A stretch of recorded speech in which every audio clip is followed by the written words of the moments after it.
Estamos aquí en Puerto Madero para conversar con Christian Schwarzenbach, quien es un reconocido profesional que ha construido desde cero el holding financiero iBit iBank. Además, Christian va a ser jurado en el programa Jaula de Negocios, un programa de televisión abierta muy similar al norteamericano Shark Tank. En este programa, Christian va a dar todos sus consejos y recomendaciones para aquellos empresarios que quieren comenzar con sus primeros negocios. Vamos a conocer ahora en esta entrevista en profundidad su trayectoria, su pasado y cómo ha ido construyendo su empresa y su holding financiero. Cristian, ¿cómo estás? Muy bien, gracias. Quisiéramos conocer en qué momento estás ahora, cuáles son tus proyectos aquí y ahora. Estamos en este momento empezando todo lo que es expansión regional. Nuestra visión es una visión más que un país, es todo LATAM. Queremos ver la manera como podemos entregar soluciones financieras a todo el mundo, desde las personas de a pie hasta las empresas y corporaciones internacionales. Imagino que para llegar al aquí y ahora has tenido que recorrer un largo camino. Vamos a empezar a repasar ese largo camino para conocerte a fondo. ¿Cuál fue tu primer negocio, ese con el cual accediste a tu primer dinero? Lógicamente es trading. Empecé haciendo trading desde que me gradué de la universidad. Trabajé para empresas de corretaje de bolsa. Y tu mente cambia y tu mente siempre está pensando en cómo puedes ser más eficiente con el dinero. Eso es lo que más aprendes en el mundo del intercambio de activos, cualquiera que este sea. Entonces, con el tiempo, vamos avanzando en lo que es una idea para irla desarrollando en algo más grande. El primer producto que sacamos nosotros fue tarjetas prepago. Ajá. Cuando recién estaban empezando, hace casi una década, en Chile. El primer país que nosotros queríamos utilizar como una prueba. Y con las tarjetas prepaid nos fue relativamente bien y aprendimos muchas cosas interesantes. La primera, evangelizar es caro. Evangelizar es difícil. Evangelizar toma tiempo y toma mucho dinero. Después de mucho tiempo, mucho dinero y muchos esfuerzos perdidos, aprendimos que esa no era la vía. Siempre tuvimos en mente llegar a lo que es un banco digital, una empresa de servicios financieros digitales, pero estábamos entrando por la puerta incorrecta. Las tarjetas prepago no son un negocio en sí, sino son un negocio anexo. Después de haber tenido un montón de traspiés, aprendimos que teníamos que hacer una fundamentación esencial del producto antes de poder hacer anexos y no entrar por la parte del anexo. Y esos traspiés, que muchas veces son los más valiosos a la hora del aprendizaje, ¿hacia dónde te llevaron como siguiente paso? Bueno, a todo el mundo yo siempre le digo lo que es algo muy obvio, pero que a la gente se le suele olvidar. Y es, solamente aprende de los errores, de los fracasos. Nada se aprende de una victoria, absolutamente nada. Cuando eres eficiente, exitoso y algo funciona, no aprendes nada. Todo lo que uno aprende, lo aprende de los errores. Y a través de los errores, y haber perdido mucho dinero, y haber perdido un montón de cosas, uno aprende que tiene que corregir, pivotar, mejorar y ser más eficiente en lo que uno hace. Cristian, sabemos que estás liderando múltiples proyectos en simultáneo. Imagino que poder enfocarse en todos ellos y que sean exitosos, tiene que haber una fórmula, una forma que sea posible eso. Hay un viejo adagio norteamericano que dice que no hay un shortcut a la experiencia. No hay manera de que tú puedas hacer algo eficiente en negocios si no tienes la experiencia para hacerlo. Gracias a Dios he tenido la posibilidad de tener harta experiencia en muchos campos y en muchas industrias. Siempre me ha gustado trabajar en cosas innovadoras, nuevas, cosas distintas. Y eso me ha ayudado a siempre ser muy consciente en cómo trabajar y cómo ser eficiente en el trabajo. Actualmente operamos con oficinas en 5 países, estamos expandiendo a 2 países más, en 4 productos en simultáneo, más sus respectivas expansiones, lo cual es una tarea titánica. A ver, repasemos. Dale. 4 productos Sí. en 5 países y expandiéndose en 2 más. Sí. Es mucho para una persona. Bueno, contamos con un excelente equipo, contamos con excelentes profesionales. Uno de nuestros productos más exitosos en el B2C es QuickX, es una empresa de remesas. Somos líderes en remesas en lo que es el corredor Venezuela. Somos la única empresa con licencias de operación tanto en Venezuela como en Chile, tanto en Venezuela como Argentina, Venezuela como Perú. Ahora estamos terminando lo que es Panamá para poder operar Panamá. Y ya tenemos un MSB license en Florida para hacer Florida, Venezuela también. Y en ese negocio contamos con un excelente profesional. Carlos Aso es, aparte de un buen amigo, también uno de los early investors. Él era un gerente regional para Movistar, un profesional con muchísima trayectoria. Llegó a ser gerente general de Perú para Movistar, Telefónica, ¿no? Él empezó en Telefónica España, él es español. Y todos nuestros profesionales son del mismo calibre. Claro. Entonces es muy fácil porque tú tienes a cargo a gente muy capacitada. Entonces no es que nosotros tenemos que, o yo tengo que estar haciendo cada cosa. No hay manera de crecer sin delegar. Uno de los más graves errores que comete el emprendedor es querer hacer todo. No se puede hacer todo. Volvamos, Cristian, a hace más de una década, con aquellos servicios prepagos en Chile, que, como mencionabas, fue una gran experiencia de aprendizaje. Correcto. Donde también implicó, mencionabas las pérdidas, pero también ganancias. ¿En qué momento te diste cuenta que te convertías en un empresario? Bueno, no era nuestra primera empresa, personalmente no era mi primera empresa. Siempre he emprendido en múltiples negocios. Siempre fui empleado, pero también tenía mis emprendimientos. Nunca tuve la valentía, por así decirlo, de dejar la comodidad de ser un empleado para dedicarme a un emprendimiento. Fue tarde, yo no empecé a los 18 años, como ves en las historias de Silicon Valley, mucho más tarde, ya tenía más de 30 cuando empezamos con el primer emprendimiento. Cuando me dediqué, porque te dije múltiples industrias, empecé en minería de hierro. ¿No minería de criptomonedas? No, minería de hierro. Minería en Chile. Y fue un fracaso absoluto. Aprendimos muchísimo. Perdimos una cantidad monumental de dinero. Yo, mi patrimonio personal. Y fue muy difícil. Y pensé que de eso no me iba a levantar. Entonces, como cualquier persona, dije, ok, aquí hay que dedicarse a un trabajo. Voy a buscar un trabajo en el mundo financiero o en lo que sea. Y salir adelante. Pero me picó el bichito de emprender y empezamos viendo qué podíamos emprender. Y con el conocimiento que tenía, poder comenzar a ver cómo podíamos armar algo interesante. Y en ese momento, y que no debe ser la única vez que te ha pasado, donde a lo mejor el empresario sufre de hartazgo también, de patear todo e irse. ¿En qué momento o de dónde emerge esa energía para poder ponerse de pie y continuar con algo nuevo? Es una cuestión personal y es de actitud. No hay nada peor que leer los libros de autoayuda que dicen, no, es que tú puedes salir adelante, es que si lo deseas lo suficiente. Cuando uno está mal y uno no tiene un peso y uno mira hacia arriba y dice, pero necesito de alguna manera salir adelante, lo que menos quieres escuchar es un libro de autoayuda que te dice, no, es que si lo deseas te va a caer $1.000.000. Es creatividad y tratar de empujar y ver qué funciona, prueba y error, saber que vas a fracasar, pero ya cuando estás en el bottom, al final, donde ya no hay nada más y sabes que no tienes más para dónde bajar, es bueno, porque sabes que solamente a través de tu propia inventiva puedes salir adelante. No hay nada peor cuando una persona está en esa situación que ver a alguien que le ha ido bien decirte eso. Pero es cierto, tienes que subirte los pantalones y arrastrarte y darle y subir y empujar. Si no, vas a quedarte estancado. Bien. El peor miedo que siempre tuve era levantarme un día ver que tengo 60 años y tengo el mismo trabajo en la misma empresa y con pánico absoluto de que me despidan porque no tengo nada más. Y esa es la motivación la cual siempre me hizo que saliera adelante. Bien.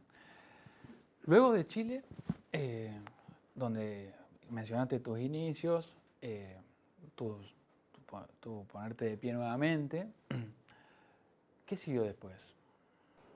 Una expansión agresiva. Empezamos con el lanzamiento de un exchange de criptoactivos y esa fue la base de comenzar a expandir productos y líneas de servicios que estaban en el plan original, pero en una expansión agresiva sobre la TAM, lógicamente los países vecinos, Argentina y Perú. En el interín, tuvimos la fortuna de que unas personas en Venezuela querían empezar un exchange. Y por esas cosas, y porque el CEO de la empresa y mi socio, Nick, dijo, ok, ¿por qué no les vendemos un white label solution? Empezamos así, y con el tiempo tuvimos una muy buena relación y comenzamos a desarrollar un partnership que hoy en día es lo que desenvuelve QuickX, porque a través de eso se lanzó el exchange en Venezuela con licencia, con todo. Fue muy complejo y un proceso largo, y eso nos permitió tener una segunda vía. No hay nada más importante que tener varias vías de negocio, porque unas tienes que tener a proyección larga, otras a proyección corta, y eso es lo que nos ha permitido poder mantener el barco a flote tantos años. Sos un empresario joven, exitoso, y lo importante que estamos conociéndote aquí es tu camino, ¿no? Y en el camino, si bien mencionás que hay que evitar los libros de autoayuda, también uno a los referentes en el mundo empresarial, de negocios, le interesa consultarlos para que brinden asesorías y consejos, que es parte de lo que vas a hacer también en Jaula de Negocios. En síntesis, lo que te quiero preguntar, Cristian, es si pudieras mencionar 2 o 3 pasos a la hora de encarar un proyecto empresarial. Primero que todo, tienes que tener la voluntad. Para empezar, es muy importante tener la voluntad. Segundo, tener un plan. No hay nada peor que no tener un plan. No hay que improvisar del todo, digamos. Pudiese irme más allá y decir tener un excelente business plan, un plan de negocios bien formado, finalizado, con tus financials perfectos. Todo plan de negocios está basado en presunciones. Yo creo que voy a vender X porque Y vende Z, un ejemplo. Entonces, los planes de negocio están basados en fe de tu planeación. Entonces, es muy importante tener un plan. Si no tienes un plan, estás tirando piedras y viendo qué cae y qué no cae, y es muy difícil. Tienes que tener un plan específico y saber cuáles son tus metas. No tienes que tirarte las metas muy a largo plazo, decir, no, es que vamos a ser el más grande proveedor de mantequilla del mundo. No, empieza con ser el mejor proveedor de mantequilla del bar. Hay que ir con metas claras, metas a que puedas llegar, asequibles, y de ahí ir creciendo, ir creciendo, ir creciendo.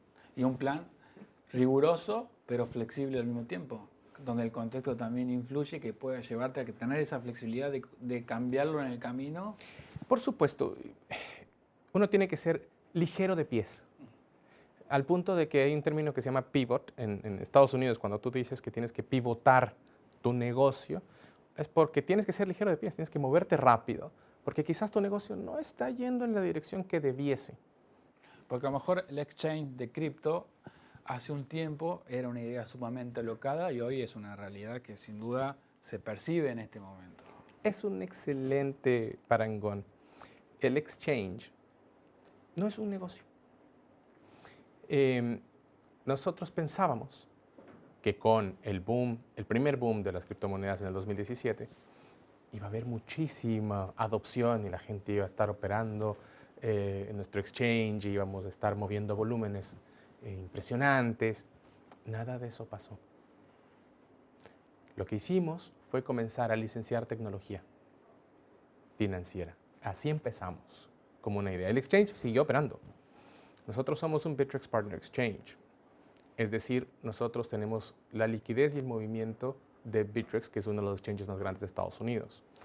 Y eso nos permitió tener un montón de flexibilidad en cómo manejar nuestros recursos y no dedicarnos 100% a lo que es la tecnología y la seguridad, que es lo que más requiere un exchange. Lo que está por porque ya detrás lo de la teníamos. moneda. Claro, todo lo que es el backend, la parte compleja. Y lógicamente esto generó que viéramos al exchange como un demostrador de tecnología, no como un negocio en sí. Y entonces, licenciando soluciones financieras y además partiendo de esa base para hacer otros productos y crearlos como tal, es lo que nos hizo exitosos. Los 3 exchanges que hay en Chile actualmente, uno de ellos es muy exitoso y los 2 están bastante regular, no están muy bien, no mueven muchos volúmenes y no han tenido una gran adopción, no se han regionalizado, no han expandido, no han crecido, justamente por eso, porque no pivotaron rápido. Cambiaron el plan en su momento, justo. En estos proyectos empresariales, al momento de comenzar, según mi experiencia y la que uno conoce de otros empresarios, siempre el inicio es el más complejo a la hora de los primeros clientes. ¿Cómo acceder, qué aconsejarías a estos empresarios que deben hacer para tener esos primeros clientes? Hay un montón de consejos al respecto, pero perseverancia. Como base fundamental, perseverancia. Hay que estar detrás. Alguien muy exitoso en ventas en Chile, en una conferencia, dijo algo que siempre me llamó la atención. No le tenga miedo a levantar el teléfono. Mucha gente tiene ese problema. Quieren que todo el tiempo los clientes vengan a uno. Eso es el ideal, pero eso no sucede en el mundo real. Eso es muy difícil. Y hay que perderle el miedo a vender. Mucha gente tiene miedo a vender. Mandan un email, mandan un mensaje por LinkedIn y esperan que un cliente gigante les diga, no, señor, usted es lo mejor que ha salido sobre la faz del planeta, yo quiero que me dé su producto. Eso no sucede. La gente tiene que dejar de vivir esas fantasías locas. No va a venir un fondo del aire a darte $5 millones. Eso no sucede. Lo primero que hay es eliminar toda esa basura de que si tanto lo crees va a llegar. No, hay que trabajar para que eso llegue. Y es muy importante que la gente entienda que tiene que tener y dejar de un lado el miedo y levantar el teléfono y llamar al cliente y llamar a 100 y llamar a 1000 y si tienes que ir puerta a puerta, vas puerta a puerta. Y de ¿Cómo 1000, fue golpear esas primeras puertas? igual que todo el mundo. Pesado, difícil y a nadie le gusta. Pero sabes que en algún momento alguien va a decir, ese ñato que vino una vez hace 6 meses, voy a llamarlo a ver, algo escuché de criptomonedas, necesito hacer un pago. Y así empieza. Pero es porque vas puerta a puerta, sigues, empujas y no paras. No puedes parar. En ese de no poder parar y donde estamos mencionando que están en un proceso de expansión y en tu caso en particular comenzando una nueva experiencia que es ser el líder de un jurado en un programa de televisión abierta. ¿Qué desafío implica eso para vos? No sé si líder, pero un jurado más. Un jurado. Y es algo interesante porque es transmitir lo que tengo en el día a día. Nosotros como una empresa financiera, como un banco y como lo que hacemos todos los días, en mi oficina, todas las semanas vienen gente con proyectos. ¿Por qué no inviertes en esto, en lo otro? Mira que tengo esta oportunidad. Así que es exactamente igual como lo que recibo en mi despacho todos los días. No va a cambiar mucho.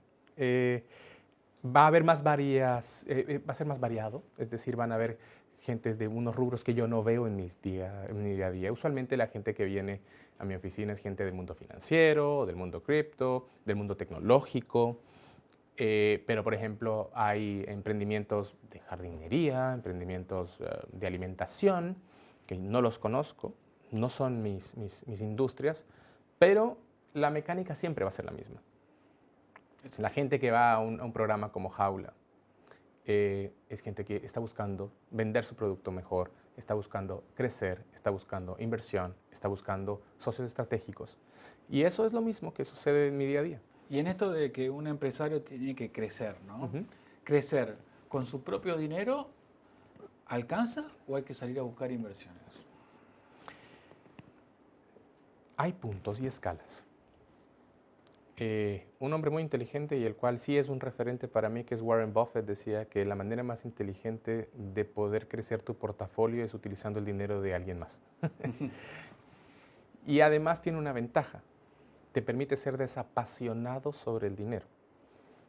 La gente comete muchos errores cuando tiene su propio dinero en juego, porque es todo lo que tiene. Un ejemplo, son sus ahorros. Invertí todos mis ahorros, mi casa, hipotequé todo lo que tengo para tener este emprendimiento de X. Y entonces comienzas a tomar decisiones apasionadas. Y eso no necesariamente es bueno.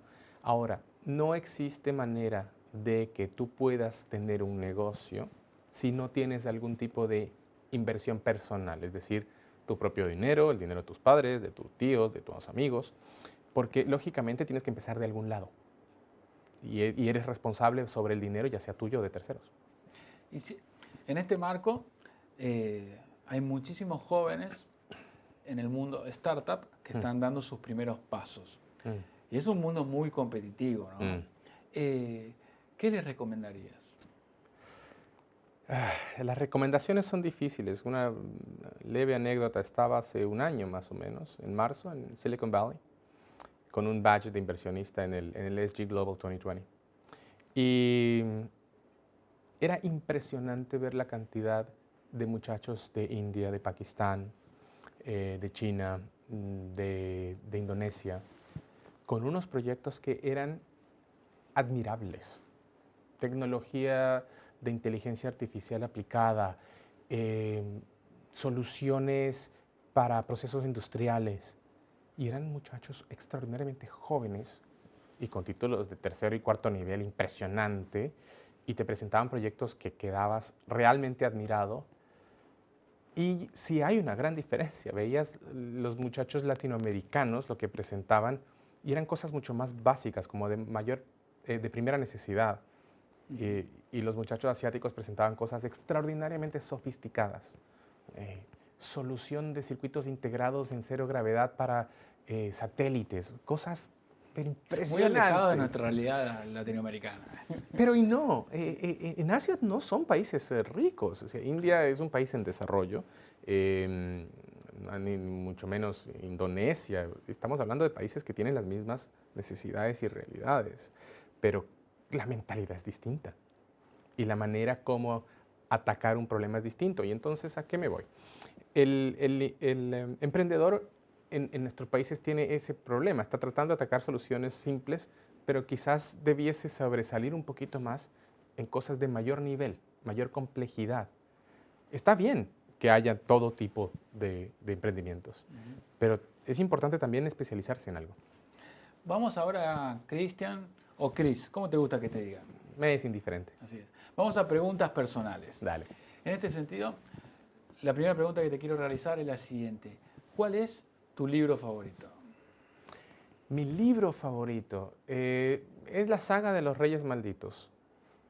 Es la historia, soy un fanático de la historia. Ajá. Es la historia de los reyes de Francia, muy interesante, y cómo gobernar mal tiene sus graves consecuencias. Me gusta mucho entender y comprender cómo suceden las cosas en todas las épocas, porque es importante y lo aplicable que son para el día a día. Los errores que cometen los grandes regentes son los mismos errores que cometen los grandes gerentes. Hay mucha aplicabilidad. Se puede bajar a por tu mundo supuesto, empresarial. ¿Cuántos libros no hay de cómo aplicar el Sun Tzu en la vida de los negocios? Cosas que puedes utilizar. No soy mucho de seguir autores. Sí, tengo ahí un libro de Ray Dalio que es genial, en especial si te gusta el trading. Me gusta mucho cómo lo escribe y lo describe. Peter Thiel, lógicamente. Hay muy buenos libros de gente de industria de emprendimiento, de la industria de los negocios, pero a mí en lo personal, y esto es un gusto muy personal, me gusta la historia. Entonces me gusta entender y aprender de historia para ver cómo piensa la gente con poder. Hablando de tu historia en particular, volviendo, retomando, la pregunta que te quería realizar es que has viajado por el mundo, mencionabas Estados Unidos, Silicon Valley, ¿por qué enfocarte en Chile, en Perú, en Argentina, en Venezuela, en nuestra región, y no radicarte en Estados Unidos, por ejemplo? Yo estudié, viví y trabajé en Estados Unidos. Creo que comprendo bien la mente norteamericana. Y sin embargo, soy de la idea que LATAM tiene mucho que dar. Es una región con muchísima proyección. Y yo veo como el trampolín Asia. O sea, no empezar en donde iría todo el mundo en el emprendimiento, en Silicon Valley, y tratar de ir a todos los fondos para conseguir un angel investor y que él te presente un small fund y que de ahí vayas escalando en rondas y series para comenzar a tener dinero y movimiento, que es una vía. Pero también tú puedes lanzar un producto y utilizar el testbed latinoamericano para ver su eficiencia y cómo funciona. Eso lo han hecho muchos. En Argentina ya tenemos 5 unicornios. Y es porque utilizan el mercado latinoamericano como laboratorio de pruebas, que es lo que ves si es que es eficiente o no un proyecto, un producto, una solución. Se menciona mucho que Latinoamérica y los argentinos en particular siempre nos vanagloriamos de que ante la escasez de recursos en muchas ocasiones apelamos a nuestra creatividad y a nuestro ingenio para poder brindar soluciones. ¿Eso lo percibís así? Absolutamente. Las comparaciones son odiosas, dicen, pero son importantes también. Un país tan financieramente desarrollado como Chile no tiene un unicornio. Y un país con muchos déficits en el aspecto financiero, como Argentina, tiene 5. ¿Por qué? ¿Por qué? Es muy fácil. Porque en la Argentina la gente siempre está tratando de ser más creativa, más inventiva. En Chile las cosas están, hasta antes del 18 de octubre del año pasado, muy cómodas. Un país siempre en crecimiento, con un excelente estatus financiero. Con estabilidad. Con mucha estabilidad. En Chile hay una generación entera que no conoce lo que es la inflación, no conoce lo que son las crisis financieras. A nosotros no nos gustaría conocerla tanto. En Argentina lo conocen pan de cada día. ¿Y qué los ha obligado? Los ha obligado a ser extraordinariamente inventivos en soluciones. Eso es lo que hace a Argentina particularmente fértil en lo que es emprendimiento. Es sorprendente que no hayan 10 unicornios, pero hay muchísimos grandes proyectos que están yendo en esa vía y en esa ruta. Siguiendo con las preguntas ahora personales, ¿no? Volvemos al camino de tu vida personal, de tus gustos y tus decisiones y tus preferencias. En el mundo deportivo, ¿alguna práctica? Desde niño soy equitador. Me gusta la equitación, el salto. Ajá. Siempre me ha gustado mucho el salto. Actualmente fanático del golf. Me encanta el golf. Nunca fui muy buen futbolista. Me gustaba más el básquetbol, pero no me daba el físico. ¿La altura? Sí. Y mis deportes son un poquito extraños. No son de masas ni de pasiones extremas. Son muy sencillos. ¿Dinero o salud? Salud siempre. Salud siempre. Absolutamente. De nada sirve ser el hombre más rico del cementerio. Steve Jobs es un caso claro. Podía tener toda la plata del mundo, pero no le pudo ganar al cáncer. No hay nada que hacer. Aparte de un hombre de negocios, ¿sos un hombre familiar o un hombre de fiesta? No, nunca fui un hombre de fiesta. Mi madre me crió para tenerme in-house. Era muy sobreprotectora y por ende no soy de salir a... ¿Cómo se llamaba tu mamá? Se llama Julia. Se llama. Sí, sí, sí. Digo que era sobreprotectora porque Sí. ya no lo es. Ya no lo es. Sí. Pero no, me criaron de esa manera, entonces mi diversión siempre está in-house, en las cosas que hago, en mis hobbies, en mi vida. No tengo hijos, pero mi señora para mí es mi familia y con ella soy el hombre más feliz sobre la faz del planeta. Se lo digo todos los días y la verdad que lo soy. Yo le desearía a todo el mundo que tuviera el 10% de mi felicidad. Este mundo fuese genial. ¿Cuál es tu poder especial, ese que consideras vos que es una característica que te diferencia del resto de los mortales? Solo es una. Me puedes golpear, vapulear, romper las piernas y me voy a volver a parar. Siempre. Cristian, la siguiente pregunta que te quiero realizar es, cuando te encontrás ante la situación de reclutar profesionales, trabajadores, empleados en tus distintos proyectos empresariales, ¿qué características son aquellas en las cuales te fijas primero? Tiene que ser algo completo. El término este holístico que se utiliza muy frecuentemente. Es bueno tener un buen resumen, es bueno tener que tu CV sea muy completo y que obviamente para la posición que se quiere entrar tenga el conocimiento. Eso es importante. Que tenga experiencia es algo muy importante. Nada puede suplantar la experiencia. Pero también hay otro aspecto importante. La forma como una persona es profesional, cómo se conduce a sí mismo. Es algo extraordinariamente importante. Nosotros somos una entidad financiera, venimos del mundo financiero. Por ejemplo, cuando me ha tocado recibir gente para contratarla para ciertas posiciones, no pueden venir en bermudas y como que fueran un día de campo, porque no se están tomando serios a ellos y obviamente no están tomando seria la posición. Y si se los contratase, por más de que fuesen brillantes, puede que su personalidad conflictúe con la línea de la empresa. Entonces es muy importante tener un poquito de todo. Obviamente, si vas a estar en una empresa de tablas de surfear, es distinto, pero en una empresa financiera no. Y entonces, es por ahí, tiene que haber un poquito de todo. La persona tiene que ser inteligente, rápida, tiene que tener conocimiento, tiene que poder desenvolverse en su campo, pero por sobre todas las cosas, que tenga un paquete completo. No es fácil, pero hay muchísimo talento. ¿Y a la hora de elegir un socio? Eso es mucho más complejo. Usualmente la gente elige socios por necesidad. El emprendedor elige el socio por necesidad. La persona que abre la billetera o la chequera y le dice tenga 1.000, 100.000. Muchas veces el socio no se elige. Sí. Exactamente. A veces no se puede elegir el socio y ahí es cuando el emprendedor tiene que pensar, sí, su necesidad vale la pena venderla a un socio que puede ser el mejor socio de la vida o un problema. O alguien que te termine robando la empresa. A mí me pasó. A mucha gente le ha pasado. Entonces es importante en ese aspecto dar un pasito atrás y ver, ¿puedo aguantar? ¿Puedo soportar un poquito más? ¿Hay más opciones? Ver si existen opciones. En la mayoría de casos no los hay. Pero si existiese, sopesar un poco más las opciones. Porque usualmente el emprendedor es muy rápido en saltar a decir, ok, el primero que me da un cheque de 100 millones se lo lleva. Quizás no.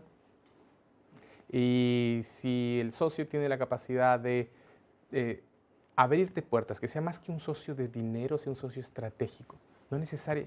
Ese es el problema. La gente cree que la plata lo es todo. La plata es muy importante para cuando estás empezando, pero quizás es más importante tener un socio con buenas conexiones que un socio con X cantidad de dinero. Estamos entrando entonces a la etapa de la última pregunta, Cristian. Y se vincula a esto de que venimos mencionando, de que vas a ser parte de un programa Jaula de Negocios, de jóvenes empresarios, de jóvenes emprendedores. Entonces, para finalizar, lo que te quería preguntar era una serie de tips y consejos para ellos. Cambiar la mentalidad de la lotería. Esto sucede mucho en el emprendimiento. La gente tiene que dejar de pensar que el emprendimiento es una lotería. Voy y me presento ante un fondo. Olvídate del programa, pero ante un fondo. Y el fondo me va a dar $1 millón porque le gustó el color de la chaqueta que elegí. Tiene que haber trabajo, tiene que haber dedicación, tiene que haber esfuerzo, tiene que presentar un plan. Usualmente la mayoría de emprendedores tiene una buena idea. No alcanza solo con eso. Esa idea hay que bajarla, esa idea hay que ejecutarla, esa idea hay que venderla. Quizás la mejor idea del mundo no se venda. Sucede a menudo. Genios, literales genios, que tienen una buena idea, pero no la logran vender. Entonces, todo tiene que tener un plan, todo tiene que estar establecido y tiene que tener lo que es una mente de negocios para poder entrar, ya sea en el programa o ya sea en el mundo laboral, cuando la gente viene a mi oficina a pedir mi inversión para X o Y o Z. Lo primero que voy a pedir es eso. ¿Dónde está su plan de negocios? ¿Cuál es la proyección que usted tiene? Y si tiene experiencia en el campo. Eso es lo más importante.